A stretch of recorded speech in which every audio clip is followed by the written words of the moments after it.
আসসালামু আলাইকুম বন্ধুরা, আশা করছি আপনারা সবাই ভালো আছেন। আমিও ভালো আছি আলহামদুলিল্লাহ।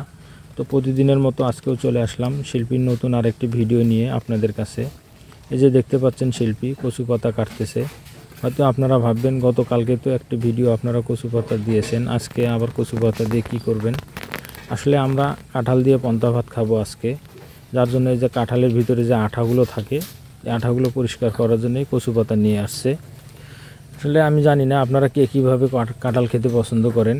আমি অবশ্য কাঁঠাল পন্তা ভাত দিয়ে খেতে বেশি পছন্দ করি, কারণ পন্তা ভাত দিয়ে আমার কাঁঠালটা বেশি ভালো লাগে।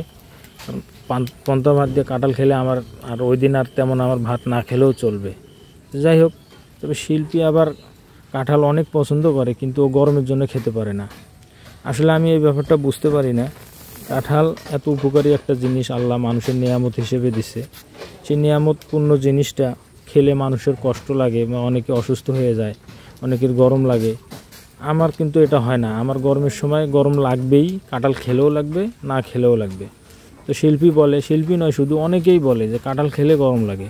তো আমার এই জায়গাটায় একটা খটকা লেগে যায়, কারণ কাঁঠাল মানুষের উপকার, মানে শরীরের জন্য এত উপকার, মানে হলুদ জাতীয় যত ফল আছে, মানে কাঁঠাল বলেন, আম পাকার পরে হলুদ হয় আম, এরপরে হলো কলা, মিষ্টি কুমড়ো, এগুলো কিন্তু অন্য অন্য সবজি বা অন্য অন্য ফলের চাইতে আমি যতদূর জানি 2-3টা পুষ্টিগুণ বেশি থাকে।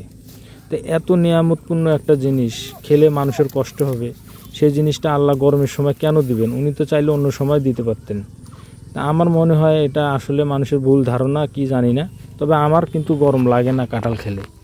আর এই কাঁঠাল এত ভালো একটা জিনিস, মানে কি বলবো, এই জ্যৈষ্ঠ মাসে তো গ্রামের মানুষের মানে সকালবেলার নাস্তাই বলা যায় আর কি। বেশিরভাগ লোক সকালবেলায় শোনা যায় যে সকালবেলা কাঁঠাল মানে মুড়ি দিয়ে চিড়ে দিয়ে যে যেভাবে পারে আর কি খায়। তো এত সুস্বাদু একটা জিনিস, সেটা খেলে মানুষের কষ্ট হবে, এটা আমি বুঝে উঠতে পারি না। তো যাই হোক, কথা বলতে বলতে অনেক কথা বলে ফেললাম। এদিকে শিল্পী কাঁঠাল খাওয়ার পরে এই যে দেখতে পাচ্ছেন আপনারা, ও মাটি নিয়ে আসতেছে, মাটি দিয়ে ফুলের চারা লাগাবে।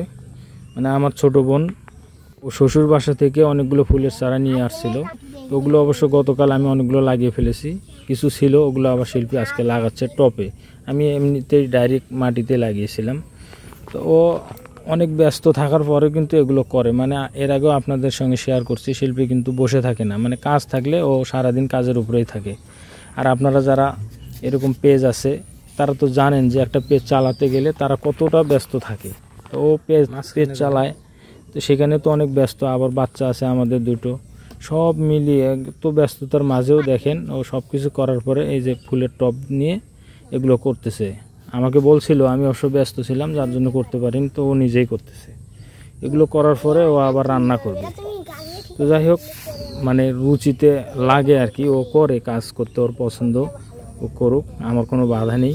আমার বাচ্চাটাও ওকে হেল্প করতেছে, এরপর আমার ভাতিজিটাও হেল্প করতেছে। তো আজকে আর বেশি কথা বলবো না, এই পর্যন্তই। সবাই ভালো থাকবেন। আসসালামু আলাইকুম।